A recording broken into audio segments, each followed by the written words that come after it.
Assalamualaikum warahmatullahi wabarakatuh. Kembali lagi di channel Berita Mistis. Untuk kisah kali ini masih melanjutkan dari kisah yang sebelumnya, sebuah cerita dari tulisannya MC Dik Tanya Demit. Dan sebelum kita lanjut ke ceritanya, tekan dulu tombol like video ini dan jangan lupa tekan juga tombol subscribe channel ini. Nyalakan juga lonceng notifikasinya agar tidak ketinggalan cerita-cerita lainnya. Dan buat teman-teman yang pengen membaca langsung ceritanya, nanti silahkan saja kunjungi linknya yang nanti akan saya sertakan di kolom deskripsi. Dan seperti apa untuk kelanjutan dari kisah ini, langsung saja kita masuk ke ceritanya.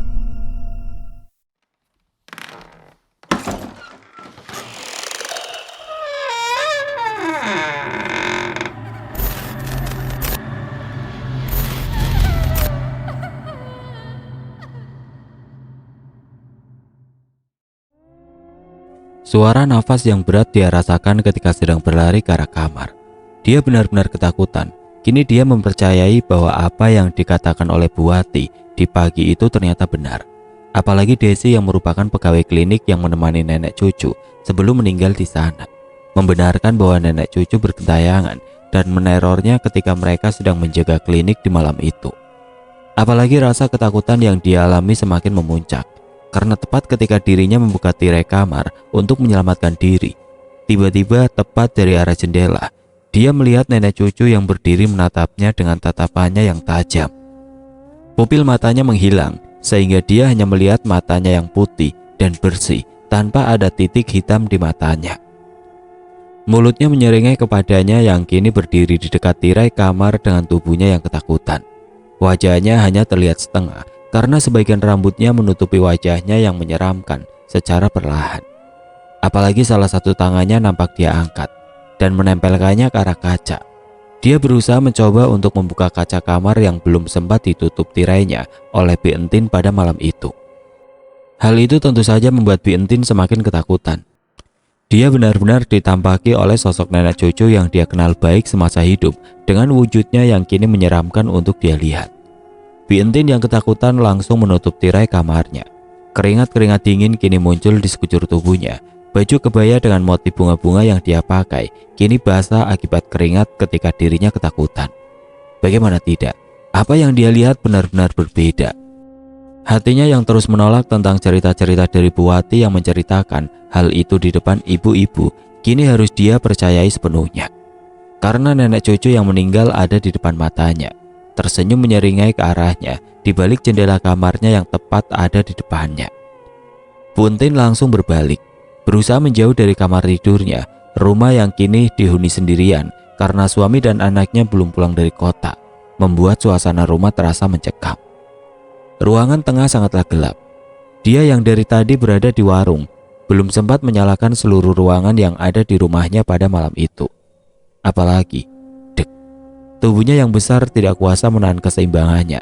Tepat ketika membalikan tubuhnya ke arah ruang tengah yang gelap, tiba-tiba tepat beberapa meter dari tubuhnya, terlihat nenek cucu berdiri sambil menatap dirinya. Dia kini melayang, kakinya tidak menampak ke tanah, yang ada hanyalah belatung-belatung yang jatuh dari tangan dan kakinya, belatung yang sepertinya sudah mulai menggerogoti mayatnya yang kini dimakamkan. Belatung itu adalah belatung yang sama dengan apa yang dia lihat dari dalam warung, yang muncul begitu saja di rak sayur dan terinjak oleh satu kakinya ketika melangkah. Nenek cucu hanya berdiri begitu saja, menatapnya dengan tajam sambil menyeringai. Dia mengangkat tangannya yang kurus dan kering dengan kulitnya yang pucat dan sebagian sudah menghilang akibat belatung yang menggerogoti seluruh tubuhnya pada malam itu. Benar-benar sebuah pemandangan yang mencekam untuk Bi Entin lihat. Seseorang yang dikenal baik semasa hidup kini muncul dengan wujud yang berbeda dari biasanya. Sontak hal itu membuat Bi Entin tidak bisa mempertahankan tubuhnya lagi untuk berdiri. Rasa takut atas apa yang dia lihat membuat tubuhnya seketika terjatuh ke belakang, menabrak tirai pembatas kamar dan membuat ikatan talinya terputus sehingga menutupi tubuhnya yang sedikit gemuk itu. Brak! Tubuhnya benar-benar ambruk. Tubuh Bu Entin jatuh begitu saja. Dia sedikit mengernyit kesakitan di tengah-tengah rasa takut yang dia rasakan pada saat itu. "Pergi, Nek, pergi, jangan menghantuiku." Bi Entin yang takut tiba-tiba mengangkat tangannya, mencoba mengusir nenek cucu yang masih melayang beberapa meter di depannya. Dia memalingkan wajahnya ke belakang. Dia takut akan penampakan nenek cucu yang sekarang. Dia benar-benar ketakutan. Wajahnya yang menyeramkan membuat jantungnya terus-terusan berdetak dengan sangat cepat. Namun, nenek cucu hanya terdiam. Mulutnya secara perlahan terbuka sambil terkekeh-kekeh di depan Bi Entin yang sedang ketakutan. "Bi, aku hanya ingin membeli beras. Kasihan si Cece belum makan." Nenek cucu berkata seperti itu dengan nada yang menakutkan. Apalagi kini di sekujur tubuhnya muncul asap tipis berwarna hitam yang membuatnya semakin mencekam untuk dia lihat. "Kalau kamu ingin beras, bawa saja semua. Bawa dengan karung-karungnya, asal jangan menampakkan diri kepadaku." Bi Entin yang ketakutan hanya bisa berteriak sambil memalingkan wajahnya ke arah belakang. Dia benar-benar ketakutan. Tubuhnya bergetar hebat dan tidak bisa digerakkan. Tubuhnya yang sedikit gemuk hanya bisa terduduk lemas di sana dan tidak berdaya atas apa yang terjadi di rumahnya. Tangannya terus-terusan dia angkat, mencoba mengusir nenek cucu agar menghilang dari dalam pandangannya. Namun tepat ketika berbicara seperti itu, tidak ada jawaban dari nenek cucu. Semuanya mendadak hening. Bi Entin merasa bahwa nenek cucu tiba-tiba menghilang ketika dirinya mengatakan untuk mengambil semua beras yang ada di warung apabila dia menginginkannya. Tapi dia masih terlalu takut untuk memalingkan wajahnya untuk memastikan bahwa nenek cucu sudah menghilang sepenuhnya. Rasa takutnya masih belum bisa dia kontrol sepenuhnya. Tubuhnya masih bergetar, nafasnya masih terasa berat, bahkan keringat-keringat dingin masih membanjiri tubuhnya akibat rasa takut yang dia rasakan. Butuh beberapa menit agar hatinya sedikit tenang. Suasana yang tadinya mencekam seketika berubah, bahkan suara jangkrik dan kodok yang awalnya tidak terdengar ketika nenek cucu muncul di jendela kamarnya, kini terdengar kembali dengan jelas, memastikan bahwa keadaan rumah kembali seperti semula. Dengan perasaan takut yang masih ada dan belum hilang sepenuhnya, dia akhirnya memalingkan wajahnya kembali untuk melihat ruang tengah yang gelap pada malam itu. Dia mencoba mengatur nafasnya dengan menghirup nafas panjang secara berkala. Mencoba menenangkan dirinya bahwa nenek cucu kini sudah tidak ada. Sebelum akhirnya mata yang awalnya tertutup kini dia buka secara perlahan. Meskipun secara tidak sadar Bi Entin berteriak dengan sangat keras, bahkan tenggorokannya mendadak sakit saking kerasnya dia berteriak. Ternyata nenek cucu yang dia anggap sudah menghilang ternyata masih ada di depannya. Bahkan kini dia membungkukkan wajahnya sehingga wajahnya yang pucat kini tepat berada 1 meter di depan wajah Bi Entin. Tentu saja hal itu membuat Bi Entin berteriak seketika. Karena kini, selain dia merasa wujud nenek cucu yang menyeramkan dari dekat, dia juga mencium bau mayat yang menyengat, yang disertai bau tanah kuburan yang dicampur dengan bau pohon Kamboja. Nenek cucu hanya tersenyum kecil. Kepalanya dia miringkan ke kiri, sehingga rambutnya yang panjang menutupi sebagian wajahnya.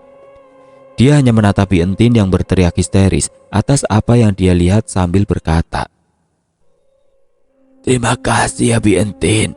Nenek mah tidak bisa membayar. Soalnya nenek itu sudah mati. Nenek hanya punya ini untuk membayarnya."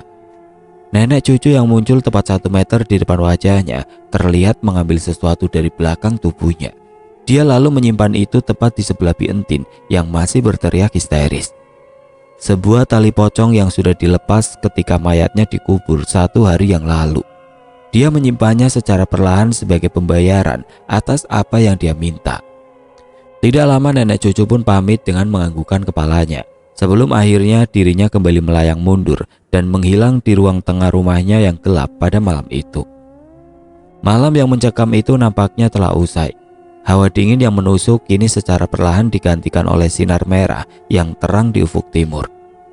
Embun pagi yang muncul di rerumputan, juga hawa segar di pegunungan membuat semua warga terbangun dari tidurnya, memulai aktivitas yang akan dia jalankan di pagi itu.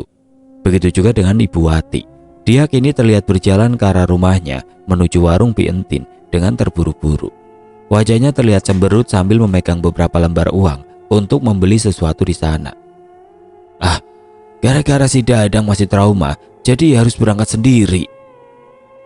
Cuman beli micin doang, biar sayur sopnya enak ke warung. Masih males saja karena takut. Ibu Wati terus-terusan menggerutu sambil berjalan. Baju panjangnya dia angkat agar tidak terciprat oleh lumpur yang masih memenuhi jalan di pagi itu. Namun tidak lama dia terdiam, melihat warung yang nampaknya masih tutup, padahal Bi Entin biasanya sudah terlihat membuka warungnya jam segini, di mana ibu-ibu akan datang silih berganti untuk membeli segala keperluan warungnya. Ibu Wati pun mendekat, mencoba mengetuk-ngetuk warungnya sambil berteriak memanggil Bi Entin di pagi itu. Namun tidak ada jawaban di dalam sana. Hal itu tentu saja membuat Ibu Wati semakin curiga karena tidak seperti biasanya warungnya tertutup seperti ini. Apalagi warung Bi Entin adalah warung yang paling lengkap di sana. Sehingga kalaupun dia akan tutup, dia pasti memberitahu kepada semua orang yang datang tentang warungnya sehari sebelumnya. Dia pun akhirnya berjalan kembali ke arah rumah Bi Entin yang letaknya tepat di belakang warung. Dia mencoba mencari tahu apa yang terjadi, dan dia kaget ketika melihat pintu rumah Bi Entin terbuka begitu saja. Seketika dia langsung masuk berusaha mencari Bi Entin dan menanyakan kepadanya kenapa warungnya tertutup di pagi itu. Saking dekatnya warga satu sama lain, membuat Ibu Wati masuk ke dalam rumah selayaknya penghuni rumah tersebut. Tidak seperti orang-orang di kota yang harus permisi terlebih dahulu dan menunggu di depan rumah. Mereka semua sudah dianggap saudara antara satu dan lainnya, sehingga wajar saja Ibu Wati langsung masuk begitu saja dan mencari Bi Entin di dalam sana. Ruang tengah yang awalnya gelap kini terlihat secara perlahan. Sinar matahari yang perlahan menyinari rumah dari arah timur membuat semuanya terlihat dengan jelas. Termasuk Bi Entin. Ibu Wati tiba-tiba histeris. Dia melihat Bi Entin yang tergeletak begitu saja di pintu kamar. Tirai yang menjadi penutup pintu kamar pun terlihat jatuh dan menutupi sebagian tubuhnya yang sedikit gemuk. Tentu saja hal itu membuat Ibu Wati panik melihat Bi Entin yang tidak berdaya. Seketika dia melihat ke arah warung yang nampaknya berantakan akan sesuatu yang belum dia ketahui. Bi Entin, sadar Bi. Bi Entin kemalingan. Aduh, kasihan banget. Ibu Wati yang panik kini mencoba menyadarkannya. Dia berlari ke arah dapur, mengambil satu gelas air dan mencipratkannya ke arah wajahnya agar dirinya sadar. Rupanya teriakan dari Ibu Wati terdengar hingga keluar, sehingga ibu-ibu yang awalnya ingin berbelanja kini secara perlahan masuk ke arah rumah Bi Entin yang ada di belakang. Suasana rumah yang awalnya sepi kini riuh dengan ibu-ibu yang panik melihat apa yang sedang terjadi terhadap Bi Entin di pagi itu. Ada yang berteriak memanggil suaminya, ada yang panik dan membuat teh panas, ada juga yang hanya melihat-lihat saja tanpa melakukan apapun di pagi itu. Akhirnya 15 menit kemudian akhirnya Bi Entin sadar. Dia hanya tertunduk sambil duduk bersama dengan ibu-ibu yang ada di sana. Kedua tangannya memegang teh hangat untuk menenangkan atas apa yang terjadi. Semua penasaran, apa yang terjadi dengan Bi Entin pada saat itu. Apalagi Bu Wati yang menemukan dirinya pertama kali dengan kondisi yang tidak sadarkan diri di dekat kamarnya. Banyak yang berkata bahwa Bi Entin kemalingan.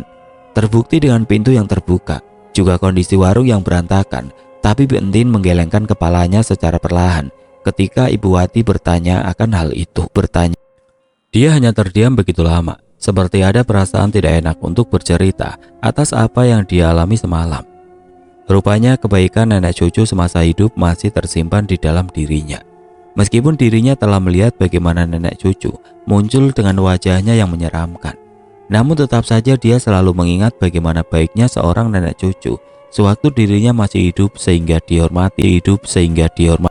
Ibu Wati juga para warga di sana semakin penasaran.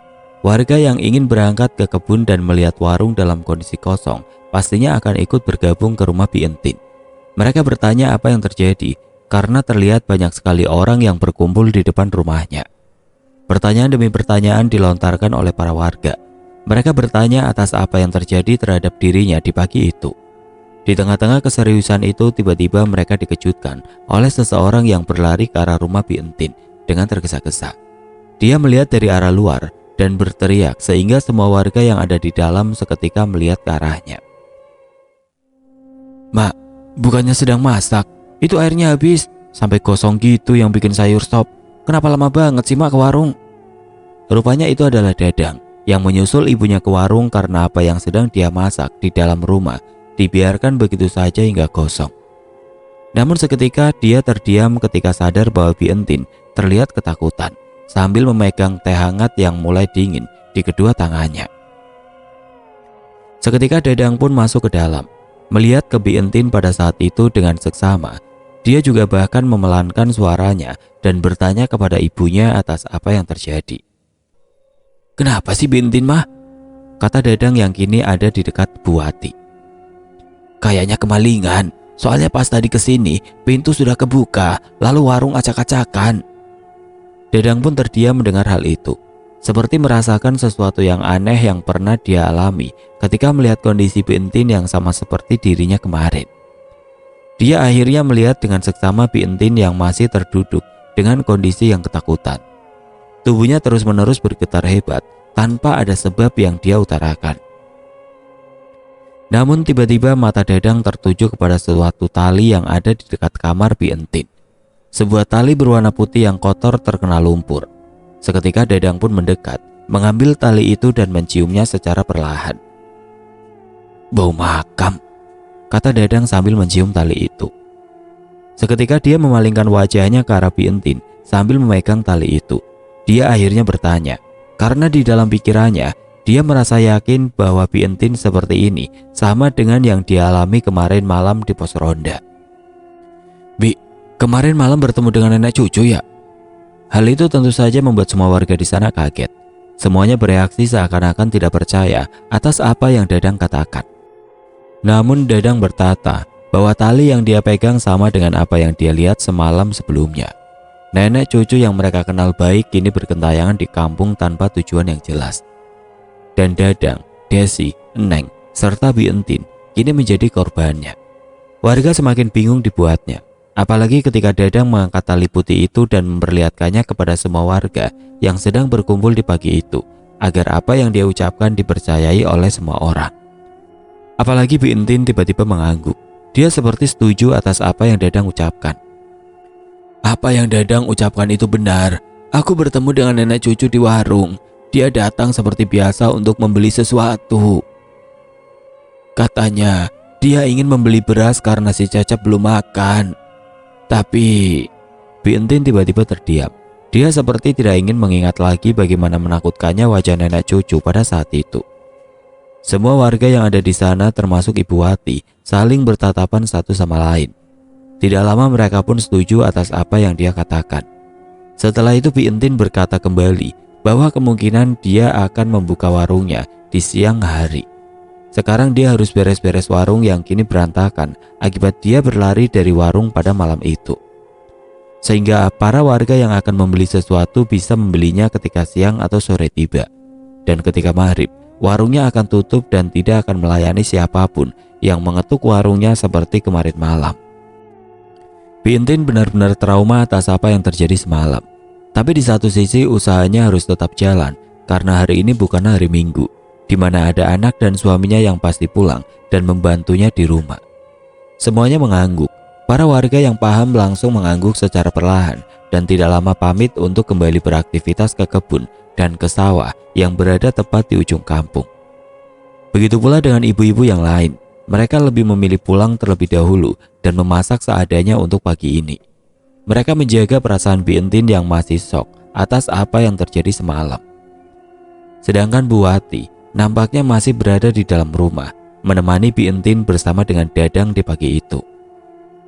Sinar matahari pagi yang muncul dan menerangi seisi kampung membuatku terbangun dari tidurku. Rasa lemas dan lapar membuat mataku kini terbuka. Ini mungkin sudah batasku untuk menyendiri, berkabung atas meninggalnya seseorang yang mengurusku sedari kecil. Rasa lapar dan haus rupanya tidak bisa dihilangkan dari rasa sedih yang aku rasakan.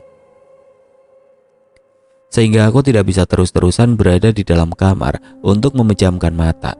Aku akhirnya bangun.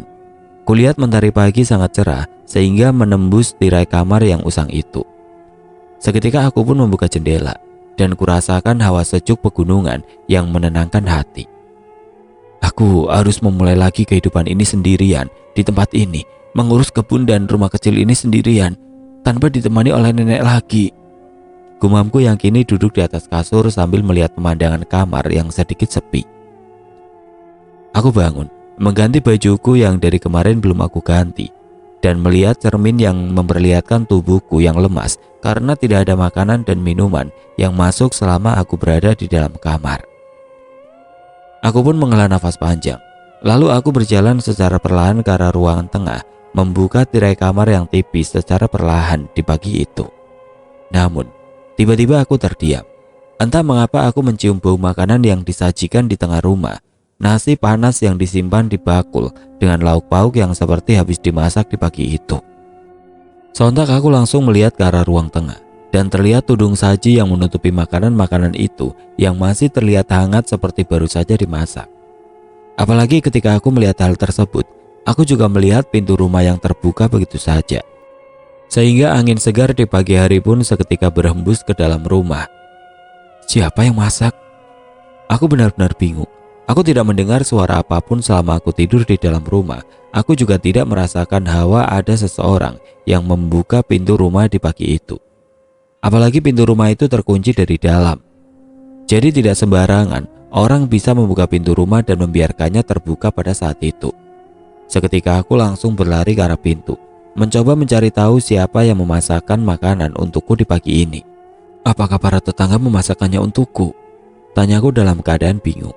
Aku benar-benar tidak tahu apa yang terjadi. Namun ketika aku mencium lagi bau masakan tersebut, perutku yang belum terisi tiba-tiba berbunyi, menandakan bahwa aku harus memakan makanan itu untuk mengisi perutku.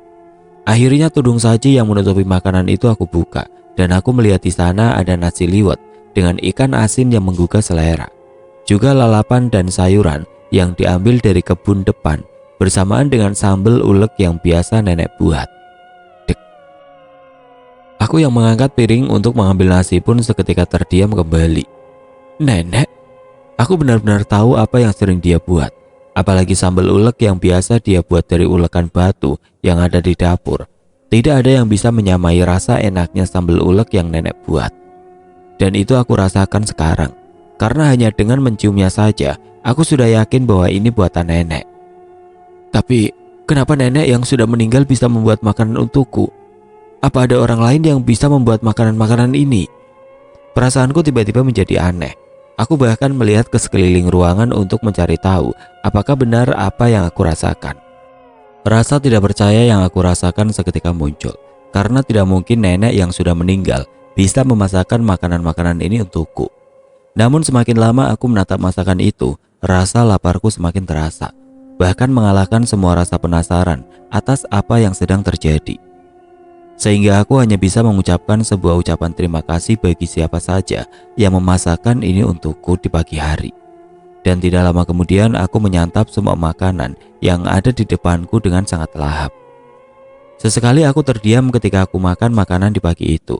Sambil memandang rumah ini, aku merasa kesepian. Karena tidak ada siapa-siapa lagi selain diriku yang ada di rumah ini sekarang. Namun aku kembali memakan makanan itu tanpa sisa. Aku harus tetap hidup meskipun kini aku sendirian. Meskipun tanpa aku sadari, sepertinya ada sesuatu yang sedang mengawasiku ketika aku sedang makan di sana. Sesuatu yang berdiri di dapur dengan kedua matanya yang sedang menatapku. Wajahnya tersenyum pelan. Tubuhnya sedikit bungkuk dengan kedua tangannya yang diletakkan di pinggangnya. Dia menatapku dari kejauhan, matanya sedikit berkaca-kaca, seperti ada sebuah kesedihan yang mendalam atas apa yang sedang dia lihat. Seperti sebuah rasa penyesalan akibat apa yang terjadi kepada hidupnya selama ini. Tidak lama entah mengapa aku seketika melihat ke arah dapur. Dan ketika aku melihat hal tersebut, aku secara samar-samar melihat bayangan yang sedang menatapku dan secara perlahan menghilang. Melayang mundur ke arah dapur dan menghilang begitu saja di balik tembok sambil tersenyum ke arahku. Tidak terasa matahari pun kini kian meninggi. Aku yang beberapa hari ini tidak menyiram kebunku seperti yang biasa aku lakukan bersama nenek. Akhirnya aku lakukan sendirian mengambil alat penyiram tanaman, mengisinya dengan air dan pupuk untuk beberapa tanaman yang baru ditanam. Aku mencoba memanen sayuran yang sudah matang di pagi itu, seperti tomat yang sering aku panen dan aku jual kepada pengepul yang menjadi sumber kehidupanku ketika tinggal di kampung ini. Semuanya memang terasa berat ketika aku melakukannya sendirian. Namun hidup harus tetap berjalan. Sehingga hingga jam 10 tiba, aku sudah selesai mengerjakan semuanya. Tinggal aku mengantarkannya ke pengepul yang jaraknya lumayan jauh dari rumahku pada saat itu. Aku pun akhirnya berjalan menyusuri kampung dengan satu kresek besar tomat yang aku panen di pagi itu. Berjalan menuju ke pengepul yang letaknya sedikit jauh dari rumahku berada. Kampungku kini terasa sepi ketika siang tiba, karena sebagian orang yang tinggal di kampung ini sedang berada di sawah atau kebun untuk bekerja dan akan kembali pulang ketika sore menjelang. Yang ada hanyalah ibu-ibu yang setia menunggu di rumah, mengurus anak-anaknya atau sekedar menjaga rumah ketika anaknya pergi sekolah. Kehidupan kampung seperti tidak ada yang berbeda ketika nenek masih hidup ataupun sekarang ketika nenek meninggal. Namun aku baru bisa merasakan perbedaan itu ketika aku sampai ke rumah Mang Emen. Sebuah rumah pengepul yang menjadi tempat bagi semua warga kampung menjual hasil tani dan kebunnya di sana. Cep, maaf, Mamang gak bisa nerima sesuatu yang berkaitan dengan nenek cucu. Mama gak mau Cep, Mamang takut. Kalau Cecep butuh uang, ini ada uang Cep, ambil aja. Tapi tomat-tomat itu dibalikin lagi ya, jangan disimpan di sini. Nanti takut pada busuk seperti kemarin malam. Takut Mang Macep, ntar malah Mamang yang rugi. Mang Emen terlihat sangat ketakutan ketika aku datang. Seperti ada sesuatu yang terjadi kepadanya dalam beberapa hari ini, sehingga dia tidak mau menerima tomat yang akan aku jual. Bahkan dia malah memberikanku beberapa lembar uang asalkan aku membawa tomat-tomat itu kembali. Dari perkataannya, dia seperti sedang menyembunyikan sesuatu. Tapi aku gak tahu apa yang sedang dia sembunyikan di pagi itu. Aku benar-benar tidak enak kepada Mang Emen. Aku mendapat uang namun tomat yang aku bawa tidak diambil olehnya. Sehingga, terus tomat-tomat ini dikemanain Mang? Mang Emen hanya menggelengkan kepala. Wajahnya benar-benar pucat, seperti dia takut akan sesuatu yang tidak bisa dia tutup-tutupi di depanku pada saat itu. Bawa pulang aja ya, bawa pulang dan jangan disimpan lagi di sini, katanya dengan nada yang sedikit ketakutan. Itu mah mau dijual ke warung Bi Entin, mau dibagi-bagiin, terserah Cep, yang pasti jangan disimpan di sini. Kapok Mang mah, kapok. Semalam ampe gak bisa tidur karena... pokoknya mah serem. Udah, bawa pergi aja itu tomatnya ya Cep. Mang gak mau nerima. Mang Emen terlihat benar-benar ketakutan. Bahkan dia meninggalkanku dan masuk ke dalam rumah sambil menutup pintunya dengan rapat. Aku benar-benar tidak mengerti apa yang terjadi kepadanya pada saat itu. Seperti ada kejanggalan yang dia rasakan, seperti halnya yang terjadi kepadaku di pagi ini. Aku hanya bisa mengusap wajahku sambil menghela nafas. Seketika aku membalikan badan dan kembali menyusuri kampung untuk pulang ke rumah. Tomat yang aku panen, kini aku bawa kembali dengan beberapa lembar uang yang Mang Emen berikan di hari itu. Siang itu kampung memang sedikit sepi. Aku berjalan melewati beberapa jalanan kecil dengan kresek tomat yang masih aku pegang. Aku masih berpikir kenapa Mang Emen secara halus mengusirku di pagi itu. Tidak mau menerima tomat yang aku jual ini. Semuanya terasa berbeda, hampa, sepi, sedih. Semuanya terkumpul menjadi satu di dalam diriku. Mungkin ini rasanya ditinggalkan. Aku yang dulu masih kecil ketika orang tuaku tiada akibat kecelakaan, tidak merasakan hal seperti ini. Namun sekarang berbeda. Aku benar-benar merasakan kesedihan yang mendalam yang membuatku belum terbiasa atas apa yang terjadi kepada hidupku yang sekarang. Aku harus menenangkan diriku.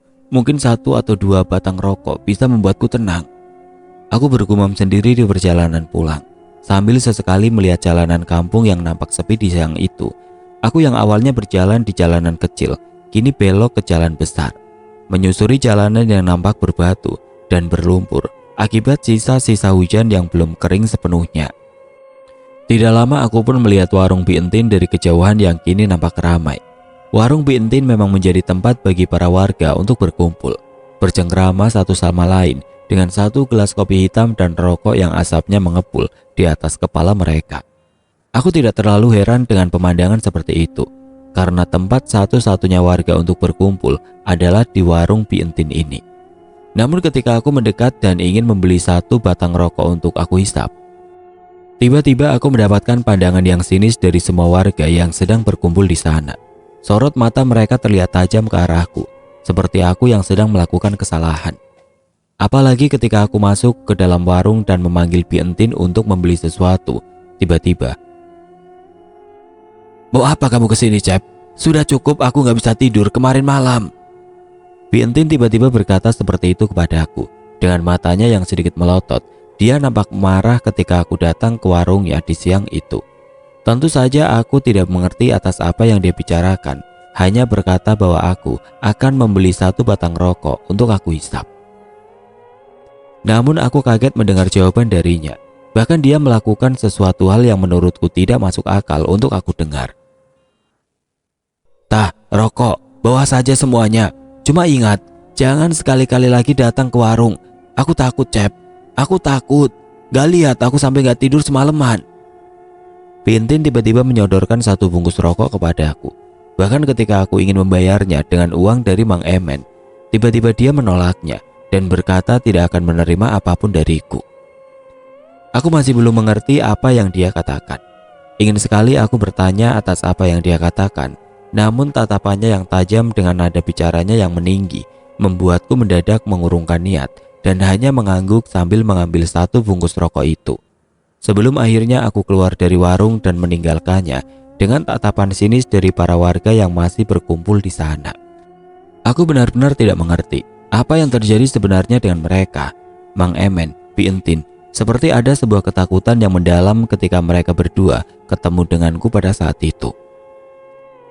Aku yang kini pulang akhirnya sudah sampai di rumah, duduk di sebuah kasur tua milik nenek yang kini kosong tidak berpenghuni. Kamarnya masih berantakan ketika kejadian itu terjadi. Cakaran-cakaran yang ada di dinding kamar masih terlihat jelas dan belum sempat aku bereskan. 1 bungkus rokok yang tadi aku bawa kini sudah terbuka.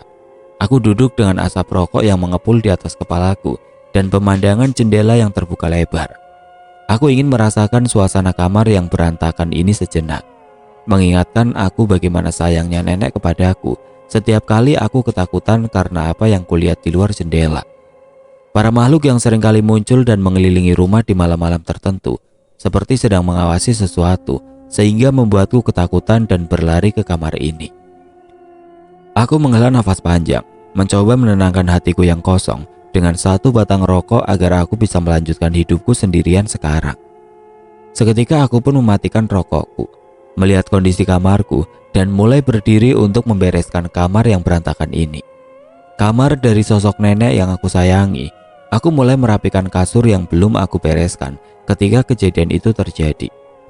Merapikan semua barang-barang yang berantakan di dalam kamar, bahkan merapikan dus-dus yang seharusnya berada di atas lemari baju tua yang nenek pakai selama hidupnya.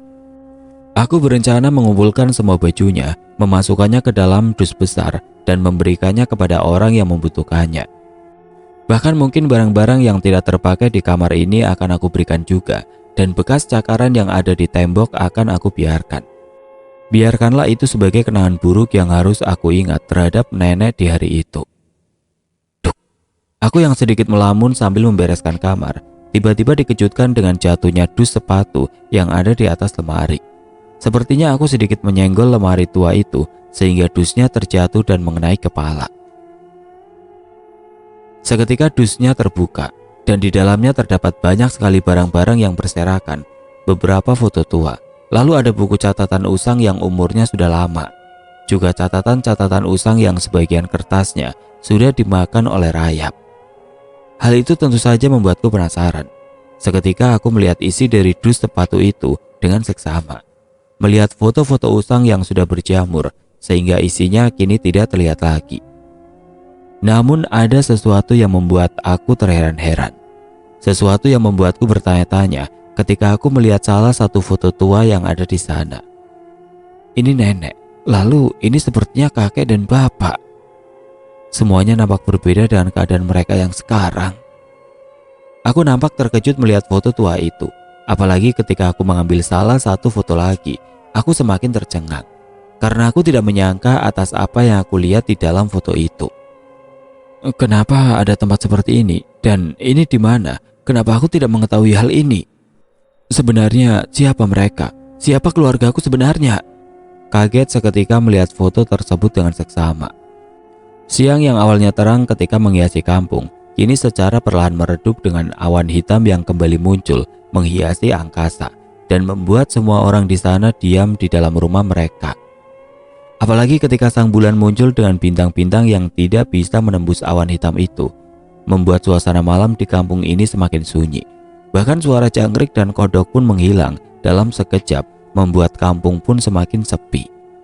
Di tengah-tengah kesunyian itu terlihat sebuah mobil muncul dari jalan provinsi dan masuk ke arah kampung. Sebuah mobil yang menembus kegelapan malam dengan cahaya lampunya yang terang. Mobil itu melaju secara perlahan, memecah keheningan dengan suara mesinnya yang terdengar keras ketika berjalan. Tidak lama mobil itu pun terhenti di salah satu rumah yang letaknya tepat di tengah-tengah kampung. Rumah yang berwarna putih dengan sebuah garasi kecil yang baru dibangun untuk mobil yang dia kendarai. Terlihat ada seseorang yang sedang menunggu dirinya di luar rumah, membukakan pintu garasi sebelum akhirnya mobil itu masuk dan berhenti tepat di depan rumah. "Mah, gimana? Si Dede aman?" Seseorang nampak turun, dan itu adalah Pak Andri yang baru pulang dari pabrik tempat dia bekerja di kota. Dia turun dan disambut oleh istrinya yang menunggu di rumah dalam beberapa hari ini. "Aman Pak, si Dede nanti bisa dititipkan ke Bu Maman, jadi Mama bisa kerja lagi, soalnya jatah cutinya sudah habis, jadi ya besok harus berangkat lagi ke kota," katanya sambil tersenyum ketika menyambut suaminya yang baru pulang bekerja. Bu RW atau biasa dipanggil Bu Yuni memang pekerja pabrik sama seperti suaminya. Mereka berdua setiap hari ke kota untuk bekerja di pabrik yang berbeda dan menitipkan anak satu-satunya yang masih bayi ke tetangganya untuk dirawat. Biasanya mereka berdua suka menitipkannya ke nenek untuk diurus di rumah. Nenek pun tidak keberatan ketika Pak Andri menitipkan bayinya, karena nenek merasa senang bisa menjaga bayi itu sambil berkebun bersamaku pada saat itu. Namun setelah nenek tiada, mereka mau tidak mau harus menitipkannya kepada orang lain, karena mereka berdua tidak bisa meninggalkan pekerjaan dengan jabatan yang sudah didapatkan dengan susah payah selama ini. Sehingga mau tidak mau mereka harus menitipkan bayi satu-satunya kepada orang lain untuk dijaga. Dan kini, Bu Yuni tidak khawatir lagi, karena ada yang menggantikan nenek untuk mengurus bayinya selama mereka bekerja. "Pak, tahu nggak? Katanya nenek cucu gentayangan," kata Bu Yuni dengan nada yang pelan sambil membawa tas yang dibawa oleh suaminya ke dalam rumah. "Mama tahu dari ibu-ibu ketika sedang ngobrol di warung Bi Entin, katanya sudah beberapa orang yang ditampakin sama nenek cucu. Awalnya Mama nggak percaya, tapi pas lihat Bi Entin ternyata ditampakin juga sama nenek cucu. Mama jadi takut." Bu Yuni rupanya sudah mengetahui apa yang sedang terjadi di kampung ini. Bahkan dia juga tahu bahwa Bi Entin didatangi oleh hantu nenek cucu yang muncul pada malam itu. Tentu saja hal itu membuat dirinya juga ketakutan. Bagaimana tidak, dia adalah orang yang seringkali menitipkan anaknya untuk diurus olehnya, sehingga dia takut dia muncul dan menghantuinya di rumah ini. Namun hal itu tentu saja dibantah oleh Pak Andri. Dia yang tahu akan kebaikan nenek langsung menepis hal tersebut dengan hal yang membuat istrinya tidak ketakutan lagi.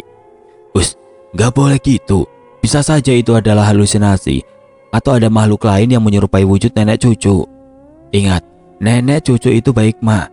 Sudah hampir setahun kita menitipkan anak kita kepadanya dan tidak terjadi apa-apa.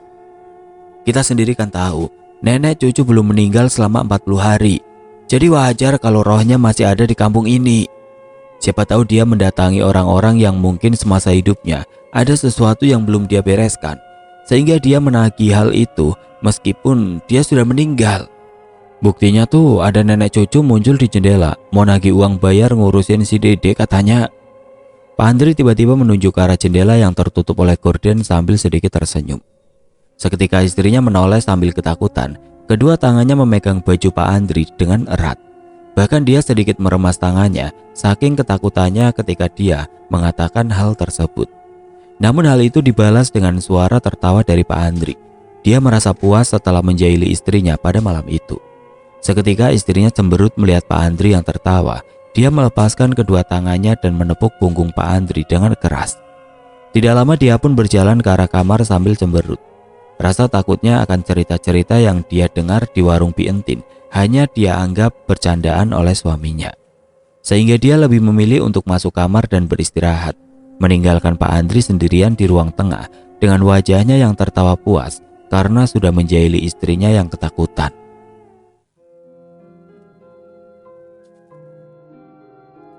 Oke teman-teman, sampai di sini dulu ceritanya. Nantikan kelanjutan kisah ini di video berikutnya. Agar tidak ketinggalan, klik tombol subscribe channel ini dan nyalakan lonceng notifikasinya. Wassalamualaikum warahmatullahi wabarakatuh.